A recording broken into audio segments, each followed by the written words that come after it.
സ്നേഹത്തിൻ സമർപ്പണമേ ദേവാലയം.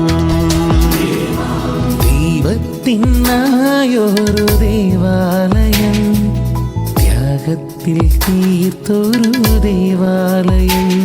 കാലത്തിൻ കിരീടമേ ദേവാലയം, കാലങ്ങൾ കാത്തൊരു പുണ്യഗേഹം, കാരുണ്യവാനായി ധന്യഗേഹം. മണ്ണിനും വിണ്ണിനും ഒത്തുചേരാൻ മലർമൊട്ട് പോലൊരു ദേവാലയം. ഉയർത്തുക മനമിഴികൾ തിരുസന്നിധിയിൽ, അനന്ത മഹിമതൻ